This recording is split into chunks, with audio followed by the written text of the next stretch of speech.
India news में आपका स्वागत है। मैं हूं आपके साथ हैदर जैदी और आप मेरे साथ देख रहे हैं बड़ी बहस। बात करेंगे, बीजेपी का एजेंडा हमेशा राष्ट्रवाद का ही रहा है और इसी को लेकर अब यूपी की सरकार ने एक बड़ा फैसला लिया है। योगी सरकार ने राज्य में पुरोहित कल्याण बोर्ड बनाने का फैसला किया है। इस बोर्ड के बनाए जाने के बाद साधु संतों और पुरोहितों को हर महीने बाकायदा सैलरी मिलेगी। इस व्यवस्था के लागू होने के बाद यूपी पहला राज्य बन जाएगा जहां इस तरह की व्यवस्था लागू की जाएगी। दरअसल विधानसभा चुनाव से पहले अपने संकल्प पत्र में बीजेपी ने वादा किया था कि बुजुर्ग साधु संतों, पुजारियों और पुरोहितों के लिए कल्याण बोर्ड बनाया जाएगा। सीएम योगी अब अपने इसी वादे को जल्द से जल्द पूरा करने में लगे हुए हैं और अब सीएम योगी ने कल्याण बोर्ड के गठन का आदेश जारी कर दिया गया है। योगी आदित्यनाथ के इस फैसले को इस साल 2024 लोकसभा चुनाव से भी जोड़कर देखा जा रहा है। इस दौरान यूपी के सभी 75 जिलों में पर्यटन और संस्कृति परिषद के गठन का निर्देश दिया। योगी सरकार सभी 75 जिलों में मौजूद पौराणिक और सांस्कृतिक धरोहरों का कायाकल्प करेगी। इस फैसले का भी साधु संतों ने स्वागत किया और सीएम योगी को धन्यवाद कहा है। तो साधु संतों के अच्छे दिन आ गए हैं। हर जिले में यह गठन होगा, साधु संतों को मानदेय मिलेगा और इसको लेकर उत्तर प्रदेश की योगी सरकार चुनाव से पहले ही ये वादा कर चुकी थी, लेकिन अब इसको अमली जामा पहनाए जाने में जुट चुकी है। दरअसल सीएम योगी ने प्रेजेंटेशन के दौरान अधिकारियों को निर्देश दिए हैं कि बुजुर्ग साधु संतों और पुजारियों के लिए यूपी पुरोहित कल्याण बोर्ड का गठन किया जाएगा। वहीं संस्कृत छात्रों को स्कॉलरशिप देने की घोषणा भी की गई है। सरकार ने प्रदेश में टूरिज्म को बढ़ावा देने के साथ साथ साधु संतों और पुजारियों को मानदेय देने की घोषणा की है। यूपी पुरोहित कल्याण बोर्ड जल्द ही कार्य भी करेगा। सीएम ने कहा कि एकीकृत मंदिर सूचना प्रणाली विकसित की जाए और मुख्यमंत्री ने यह भी कहा कि उत्तर प्रदेश स्थापना दिवस की तर्ज पर हर जिले का भी स्थापना दिवस मनाया जाए। उन्होंने प्रदेश के प्रत्येक शहर और गांव में एकता और आपसी सौहार्द को बढ़ाने के लिए कार्यक्रम का आयोजन किया जाए, जिससे सामाजिक और सांस्कृतिक विरासत को सुदृढ़ किया जा सके। सीएम ने कहा कि प्रदेश में ऑनलाइन एकीकृत मंदिर सूचना प्रणाली को विकसित किया जाए। प्रदेश के सभी जिलों में पर्यटन और संस्कृति परिषद के गठन के निर्देश भी दिए गए हैं। तो हर जिले में इसका गठन किया जाए। सीएम योगी ने चुनाव में किया था वादा, साधु संतों के अच्छे दिन आ गए हैं। यूपी में कल्याण बोर्ड का गठन होगा तो साधु संतों के लिए उनको मानदेय मिलेगा, उनके अच्छे दिन आ गए हैं और आज बड़ी बहस में इसी पर चर्चा करेंगे। खास मेहमान हमारे साथ जुड़ेंगे, लेकिन जिस तरह से साधु संतों के अच्छे दिन आए हैं, साधु संतों के लिए अमली जामा पहनाए जाने की बात कही जा रही है, इस का गठन करने की बात सामने आ रही है। यूपी में कल्याण बोर्ड का गठन होगा और इससे साधु संतों को सीधा फायदा होगा क्योंकि उनको मानदेय दिया जाएगा। जिस तरह से उत्तर प्रदेश की योगी सरकार ने चुनाव से पहले वादा किया था, लेकिन अब इस वादे को पूरा करने के लिए अमली जामा पहनाने की कवायद भी शुरू हो गई। हर जिले में होगा सांस्कृतिक परिषद भी होगा। सीएम योगी ने चुनाव में किया था वादा, तो ये वादे निभाने की तैयारी लगातार जारी। और अब इस बीच साधु संतों को इससे कितना रिलीफ मिला है, कितना फायदा उनका होगा, कितना लाभ उनका होगा, इस पर हम चर्चा करेंगे। हमारे साथ खास मेहमान भी जुड़ेंगे और इस बड़ी बहस में हम उनसे जानेंगे कि कितना लाभ उनको हुआ है।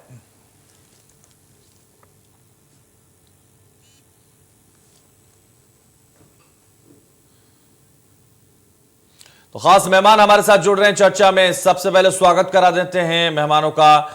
चेतनानंद सरस्वती हिंदू धर्म गुरु हैं, हमारे साथ जुड़ रहे हैं, बहुत स्वागत है इंडिया न्यूज पर आपका। रमाकांत मिश्रा हमारे साथ जुड़ रहे हैं, प्रवक्ता है भारतीय जनता पार्टी के, आपका भी बहुत स्वागत है।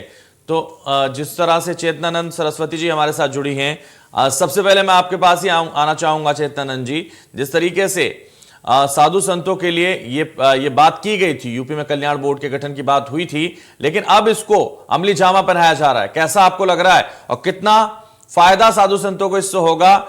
और लगातार ये कहा जा रहा था, लेकिन अब इसको पूरी तरह से किया जाएगा, इसको कहीं ना कहीं आपको लाभ इसका पहुंचेगा, तो कैसे आप इसको देखते हैं? सबसे पहली प्रतिक्रिया अभिनंदन योग्य है और स्वागत करते हैं इसका। अभी मैंने पढ़ा नहीं है कि किस तरीके से किन साधुओं को इस श्रेणी में रखा गया है, लेकिन जिनको भी रखा गया, देखिए बहुत सारा ऐसा वर्ग है सन्यासियों का जिनके पास मठ मंदिर नहीं है, जिनके पास अपने आश्रय, अपने जीवन यापन के लिए साधन उपलब्ध नहीं होते हैं, तो निश्चित रूप से वो सभी लोग इसमें शामिल होंगे। और हम इसका बहुत बहुत स्वागत करते हैं। उसका कारण यह है कि जिस तरीके से लगातार हम देखते आ रहे हैं कि मदरसों में मौलानाओं को एड दी जाती है, तो हम लोग तो धर्म के प्रचारक हैं, निश्चित रूप से हमें भी सुविधाएं प्राप्त होनी चाहिए सरकार की ओर से, और ये एक अच्छी पहल है। बिल्कुल, तो ये अच्छी पहल है और चेतनानंद जी कह रही हैं कि ये बहुत ही लाभदायक लोग उनके लिए होगा जिनके पास व्यवस्थाएं नहीं होती थी। रमाकांत मिश्रा जी, अमली जामा पहनाया जा रहा है और जिस तरह से योगी राज में साधुओं के अच्छे दिन आए हैं, आपकी क्या प्रतिक्रिया है इस पर? निश्चित है हैदर साहब, बिल्कुल बहुत अच्छी बात है। और जहां तक आपने देखा होगा, जो कि चाहे भाजपा का किसी भी राज्य में शासन अपने मैनिफेस्टो के किस तरह से जमीन पर उतारती है और अपने आप को किस तरह से जनता को जोड़ने का प्रयास करती है, जनता से जोड़ने का प्रयास करती है, निश्चित तौर पर काबिले तारीफ है। आपने देखा होगा जो उत्तर प्रदेश के अंदर में जिस तरह से योगी जी के नेतृत्व में सरकार का गठन हुआ और निश्चित तौर पर जो जनादेश, स्पष्ट जनादेश साधु संतों के द्वारा, जनता के द्वारा, जो 24 करोड़ जनता है उनके द्वारा जो आशीर्वाद एक प्राप्त हुआ, उसको अब अमली जामा पहनाने का एक बिल्कुल समय आ चुका है। ठीक है, अमली जामा पहनाया जा रहा है रमाकांत जी, लेकिन जिस तरह से चेतनानंद जी ने भी कहा और मेरे मन में भी ये सवाल है कि किन साधु संतों को इस क्राइटेरिया में रखा जाएगा। यूपी में जो कल्याण बोर्ड का गठन होगा, ये जो मानदेय दिया जाएगा, इसकी क्या प्रक्रिया होगी, किस तरह से दिया जाएगा, किन किन लोगों को दिया जाएगा, क्या सभी साधु संतों को ये दिया जाएगा मानदेय, या किस तरह से इसकी प्रक्रिया होगी? देखिए हैदर साहब, अभी मैं थोड़ा सा इसको और अध्ययन करने की कोशिश करूंगा, क्योंकि इसमें क्या क्या क्राइटेरिया आया है, क्योंकि मैं पूरी तरह से अभी देखा नहीं, मैं मात्र खाली मुझे सुनने में आया है। तो इस तरह का जो है अमली जामा पहनाने का जो है वास्तविकता का को धरातल पर उतारने की कोशिश की जा रही है। देखिए, निश्चित तौर पर चाहे 1 रुपये का फायदा हो, चाहे 1000 रुपये का फायदा हो, आज अगर हम देखते हैं जो कि किसान कल्याण योजना के तहत इस तरह से 6000 रुपये अगर पूरी तरह से सालाना दिया जाता है, तो हर एक किसानों को फायदा हो रहा है उससे। और निश्चित तौर पर जो कि अगर आप हम देखें, किसान कल्याण की बात हो, चाहे साधु संतों की बात हो, चाहे मौलवियों की बात हो, हर एक जगह अगर मान लीजिए अगर उत्तर प्रदेश को एक विकसित प्रदेश और उत्तम प्रदेश बनाना है, तो निश्चित तौर पर इस तरह की हर एक बातों को, हर एक विषय को आपको छूना पड़ेगा। और जनता के विश्वास को, जिस तरह से आपके ऊपर में विश्वास जताया है, जनता की अपेक्षाओं के ऊपर में खड़े उतरना भी आपका काम है। तो निश्चित तौर पर इस तरह की बातें जो हो रही है योगी जी के नेतृत्व में, अब देखिए इसको धरातल पर उतर रहा है। जो भी मैनिफेस्टो में हम लाए थे, चाहे आपने देखा होगा जो कि गन्ना किसानों की बात है, जो कि हम लोगों ने किस तरह से 6 महीने के अंदर में एक टारगेट रखा हुआ था 8000 करोड़ का, फिर उसके अगले 6 महीने में 12000 करोड़। तो ऐसे हर एक विषय जो मैनिफेस्टो में आए, हमारे संकल्प पत्र में आए, निश्चित तौर पर उसको अब वास्तविकता को धरातल पर लाने की बिल्कुल कोशिश की जा रही है। चेतनानंद जी, आपके पास आना चाहूंगा। और जिस तरह से साधु संतों ने जो समर्थन दिया था भारतीय जनता पार्टी को, अब लग रहा है आपको कि जो ये कल्याण बोर्ड बनाया जा रहा है, उससे कहीं ना कहीं आपको ये तोहफा दिया जा रहा है और ये तोहफा बेहद सराहनीय है आप लोगों के लिए। दूसरी तरफ इससे ये भी लगता है आपको कि अब साधु संतों की चेतना जाग उठी है? नहीं, देखिए, साधु संत तो जागृत अवस्था में ही है, इसमें कुछ नया नहीं है कि आज कोई कुछ विशेष है। लेकिन हाँ, इतना जरूर है कि एक बहुत बड़ा वर्ग है सन्यासियों का, जिनके आश्रय की कोई व्यवस्था नहीं है, उनके विषय में किसी ने सोचा नहीं। ठीक है कि हम लोग अपना पिंडदान करके सन्यासी होते हैं, हमें किसी चीज का लोभ मोह नहीं है और कोई भी धन ऐसा नहीं है जो हमें आकर्षित करता हो। लेकिन बहुत सी बार ऐसी परिस्थिति होती है कि हम लोग मेडिकल एड के लिए भी सन्यासी परेशान होते हैं। तो मुझे लगता है कि एक अच्छा प्रारूप हमारे सामने आएगा। हमारे सन्यासियों को, उन सन्यासियों को जो आश्रय विहीन है, उनको इसका लाभ होगा। और फिर योगी जी खुद एक संत है, संत के सामने समाज में किस तरीके की कठिनाइयां आती हैं, वो इसको बहुत अच्छी तरह से जानते हैं और समझते हैं। और अगर प्रारूप में कहीं कोई कमी होगी तो उसके लिए भी हम लोग प्रयास करेंगे कि योगी जी से बैठकर उस पर चर्चा हो जाए और हर साधु को इसमें शामिल किया जाए जिसको किसी भी प्रकार की कोई कठिनाई है। ठीक है, हर साधु को इसमें शामिल किया जाए और बातचीत करने के अगर वक्त आएगा तो आप इस पर बातचीत भी करना चाहते हैं। योगी राज में जो साधु संतों का सम्मान हो रहा है, जो मान बढ़ा है, उसको कैसे देखते हैं और इस तोहफे को कैसे देखती हैं आप? अगर सीधे तौर पर तोहफा अगर हम इसे कहें तो तोहफे के लिए क्या कहेंगे आप इसके? बहुत बहुत धन्यवाद देना चाहती हूँ माननीय योगी जी को। बहुत बहुत साधुवाद है, क्योंकि पिछले 70 वर्षों में हमने जिस तरीके की प्रताड़नाएं और जिस तरीके की हीन भावना से हम लोग ग्रसित थे, हम लोगों को हमारा कोई नाम नहीं लेता था, ये 70 सालों में हमने देखा है। पिछले 70 साल की राजनीति में हम लोग अछूत हो गए थे, लेकिन योगी जी के शासन में हमें जो मान सम्मान दिया गया है वो अभूतपूर्व है, और हम लोग लगातार अपने जीवन को समाज कल्याण के लिए लगाते हैं।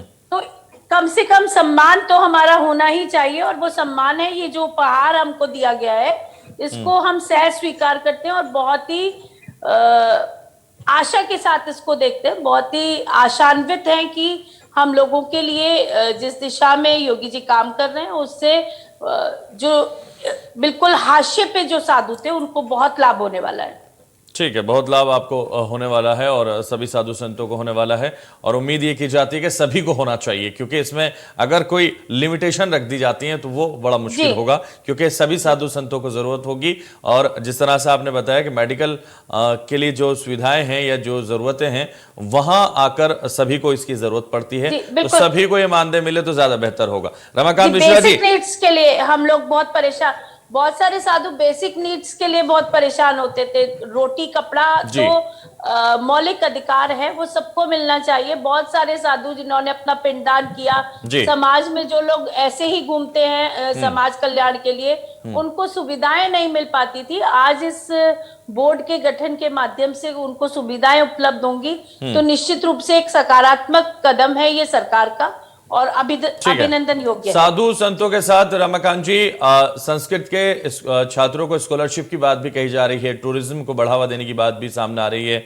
उसके बारे में क्या जानकारी आपको और किस तरह से उसको लागू किया जाएगा? निश्चित तौर पर देखिए हैदर जी, यहाँ पर हम लोग देख रहे हैं क्योंकि भारत के अंदर में अभी 21वीं सदी के अंदर में अगर हम देख लें तो मोदी जी के नेतृत्व में और योगी जी के नेतृत्व में जिस तरह से सांस्कृतिक एक नव जागरण हो रहा है, निश्चित तौर पर अगर आप देखेंगे काशी के कॉरिडोर की अगर बात कर लें, चाहे अयोध्या की बात कर लें, चाहे आप मथुरा की बात कर लें, या आप देखेंगे जो कि जिस तरह से मस्जिदों को एक आधुनिकीकरण के रूप में, जैसे जहां पर भी पढ़ाया जाता है, मौलवियों को जिस तरह से पढ़ाया जाता है उसको आधुनिकीकरण अगर देखा जाए तो मॉडर्नाइजेशन जिस तरह से किया जा रहा है, निश्चित तौर पर आप देखेंगे जो कि हर एक वर्ग का जिस तरह से सर्वांगीण विकास करते हुए और उसको आधुनिकीकरण से जोड़ा जा रहा है। कहीं पर आप देखेंगे पर्यटन को बढ़ावा दिया जा रहा है। जो मानदेय हम लोग आज तक सोचते नहीं थे, आज उत्तर प्रदेश के अंदर में वो मानदेय साधु संतों और बुजुर्गों के लिए जिस तरह से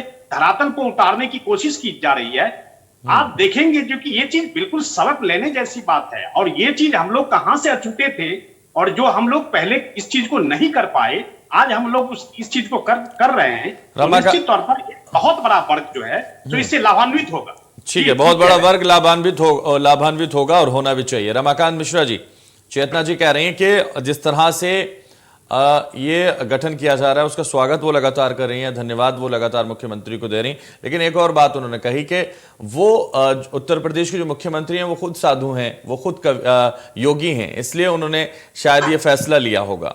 ये कहीं ना कहीं मेरा सवाल है, क्योंकि भाजपा की सरकार और राज्यों में भी है, तो क्या वहां भी ये फैसले उठाए जाएंगे या सिर्फ योगी होने की वजह से उत्तर प्रदेश में ही? नहीं, मैं यहाँ पर स्पष्ट कर देना चाहता हूँ। देखिए, यहाँ पर राज्य के मुख्यमंत्री हैं, राज्यों का किस तरह से विकास होगा, उसको किस तरह से एक आप देखेंगे जो कि एक नव जागरण एक तरह से हुआ पड़ा है उत्तर प्रदेश के। आज अगर आप देखेंगे जो कि बुलडोजर की जो नीति थी वो तो उत्तर प्रदेश से शुरू हुई थी, लेकिन आज आप देखेंगे जो कि मध्य प्रदेश में भी इसको लिया जा रहा है, उत्तराखंड में भी इसको लिया जा रहा है। तो देखिए, कुछ ऐसी चीजें होती है। दिल्ली में सुप्रीम कोर्ट ने रोक लगा दी सर, सुप्रीम कोर्ट ने रोक जरूर लगा दी, लेकिन स्थायी रूप से नहीं लगा दी। मैं आपको बिल्कुल बताऊं, आपको स्थायी रूप से नहीं लगा, लेकिन अगर कोई अवैध निर्माण कर रहा है उसको और सरकारी जमीन को कब्जा करके उसकी एक प्रक्रिया के तहत है ना, उसकी एक प्रक्रिया अपनानी पड़ेगी, उसकी प्रक्रिया के तहत उसको गिराया जाएगा। डायरेक्ट जाएंगे किसी का भी घर गिरा देंगे, ये तो नहीं हो सकता ना सर। बिल्कुल प्रक्रिया के तहत। आप देखिए, मैं उसमें नहीं जाना चाहता अभी, बल्कि मैं उत्तर प्रदेश के अंदर ही रहना लेकिन हम साधु संतों पर आ जाते हैं, रमाकांत जी वापस नहीं आ जाते। मैं उसी पे आ रहा हूं। मैं बस तो एक बुलडोजर को जो नीति थी वो आपको बेहतर लगी और राज्यों ने भी इसका अनुसरण किया। अगर मान लीजिए साधु संतों के लिए अगर मानदेय अगर तय होता है और सांस्कृतिक परिषद या पर्यटन हो, चाहे काशीनाथ कॉरिडोर, काशी विश्वनाथ कॉरिडोर की बात हो, चाहे अयोध्या की बात हो, अगर ये अच्छी चीज है तो निश्चित तौर पर और राज्यों को भी इसका अनुसरण करना चाहिए। ठीक है, ये मेरा आग्रह है। करना चाहिए। लेकिन रामाकांत मिश्रा भारतीय जनता पार्टी के प्रवक्ता हैं आप, आपको तो ये सिफारिश करनी चाहिए कि केंद्र सरकार इसको लागू करे हर जगह। बिल्कुल सही बात है, बिल्कुल सही बात है, जो कि होना चाहिए। मैं कह तो रहा हूं आपको, जो कि मैं अपनी बातें रखने के लिए बिल्कुल स्वतंत्र हूं और स्पष्ट रूप से रखूंगा भी। चेतनानंद जी, क्या उत्तर प्रदेश के अलावा पूरे देश में लागू होना चाहिए? हाँ, बिल्कुल पूरे देश में होना चाहिए, क्योंकि साधु संत तो लगातार विचरण करते रहते हैं और किसी एक प्रदेश से सीमित नहीं है। हम ये ठीक है कि ये रामकृष्ण की भूमि है और यहाँ पर हम लोग ज्यादा संख्या में है, लेकिन पूरे भारत में साधु संतों की संख्या कम नहीं है। लेकिन अगर सिर्फ ये उत्तर प्रदेश में ही रहेगा, राम राज्य में ही रहेगा उत्तर प्रदेश के, तो बाकी भी तो राम राज्य है, पूरा देश राम राज्य से पूर्ण है, इसलिए बाकी जगह सौतेला व्यवहार नहीं होना चाहिए ना? नहीं, बिल्कुल नहीं होना चाहिए। केंद्र से हम लोग मांग करेंगे। देखिए, कहीं से भी एक शुरुआत होती है। आज एक आशा, पिछले 70 वर्षों में जिस विषय को अछूता कर दिया गया था, सन्यासियों को हे दृष्टि से देखा जाने लगा था, आज उत्तर प्रदेश से योगी जी इसकी पहल कर रहे हैं और निश्चित रूप से ये केंद्र में भी बहुत जल्दी आएगा, क्योंकि मोदी जी को भी ये मुझे लगता है जरूर, और नहीं भी अगर वो सोचेंगे तो हम लोग निष्पक्ष रूप से अपनी बात उन तक पहुंचाएंगे और हो सकता है कि हम लोग योगी जी के माध्यम से ही इस बात को पहुंचाने का कार्य करें। ठीक है, आप इस बात को आगे उठाएंगे और लगातार आप भी ये बात करते हैं कि पूरे देश में ये होना चाहिए। रमाकांत मिश्रा जी, रमाकांत मिश्रा जी, जो स्थापना दिवस की बात आ रही है, हर जिले का स्थापना दिवस मनाया जाएगा, हर जिले में स्थापना दिवस के साथ साथ सौहार्द और भाईचारा बना रहे, इसलिए मुख्यमंत्री कह रहे हैं कि ये स्थापना दिवस मनाए जाने चाहिए। तो इसको कैसे देखते हैं और किस तरह से स्थापना दिवस मनाने की बात मुख्यमंत्री कर रहे हैं? देखिए, ये चीज बहुत, मैं तो कह रहा हूं, जो कि मुख्यमंत्री जी के जो भी सलाहकार है और उनके अंदर की ये जो भावना है और ये नव जागरण और ये नव जागृति की जो एक चेतना जो उभर करके आ रही है उत्तर प्रदेश के अंदर में, ये मुख्यमंत्री जी को बिल्कुल पूरा श्रेय जाता है। आपने देखा होगा, जो कि पूरे रामनवमी हो चाहे हनुमान जन्मोत्सव की बात अगर कर लें, हर जगह जिस तरह से एक घटनाओं का एक सिलसिला चालू हुआ था, लेकिन आपने देखा उत्तर प्रदेश में जो हमारे मुस्लिम भाई थे, उन्होंने भी जो है वहां पर अगर शोभा यात्रा निकली तो उनके ऊपर में फूल बरसाए गए। ये एक नव जागरण और ये जो चेतना उत्तर प्रदेश की जनता के अंदर में जो ये जागृत हुई है ना, ये बहुत बड़ी चीज है और यही चीज होना चाहिए, यही चीज होना चाहिए। इसमें पूरा श्रेय मैं मुख्यमंत्री जी को देता हूं और उनकी जिस तरह से एक क्रियाकलाप है, उनकी जो कार्यशैली है, वो बिल्कुल सराहा जाना चाहिए। और आप देखेंगे विकास के क्षेत्र ही नहीं बल्कि संस्कृति का क्षेत्र भी अब मुझे पता चला है, जो कि 75 जिलों में इस तरह से वो अपनी सांस्कृतिक परिषद का एक गठन करने की बात हो रही है और एक एक पोर्टल को अलग अलग बना करके, चाहे वो तहसील, आप देखेंगे जो कि विकास के लिए या शिकायत के लिए तहसील के स्तर पर एक पोर्टल बनाने की बात हो रही है। आप बिल्कुल ये चीज बहुत उदाहरण, मतलब बिल्कुल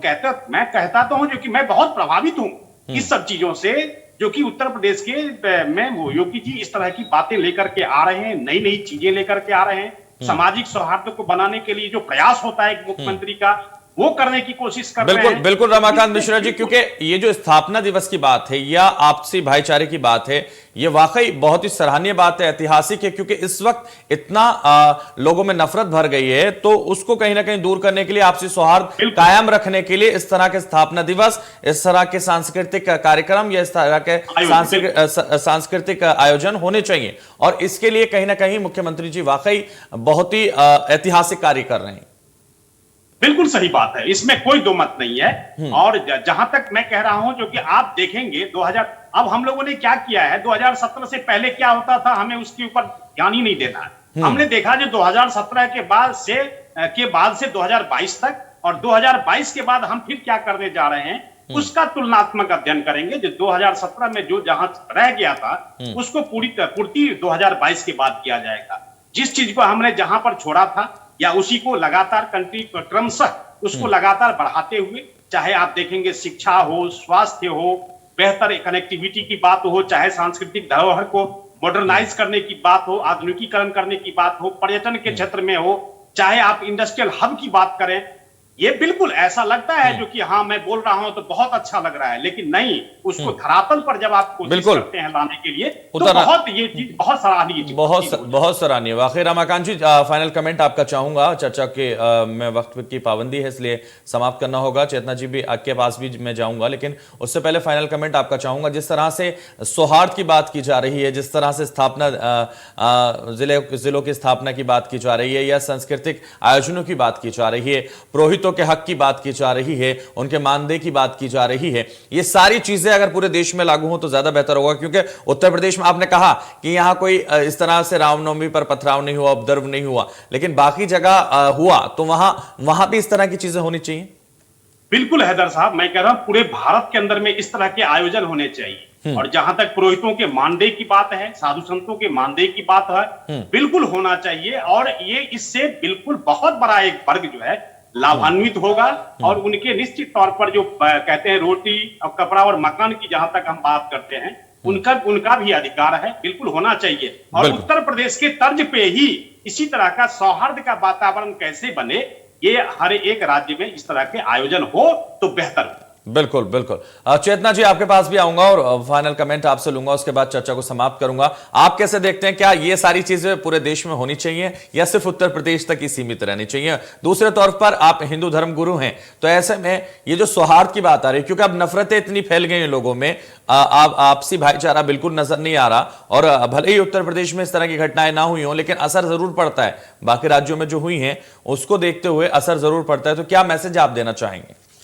देखिए, मैं सरकार उत्तर प्रदेश में जिस तरीके से कार्य कर रही है वो पूरे देश के लिए एक उदाहरण होना चाहिए। क्योंकि जब भी किसी प्रदेश का सौहार्द बिगड़ता है, एक सामाजिक ताने बाने में हिंसा होती है, तो उसका असर मानवीय मस्तिष्क पर पड़ता है और ये विकास को अवरुद्ध करता है। तो मुझे लगता है कि उत्तर प्रदेश एक मॉडल के रूप में 5 सालों में उभरा है।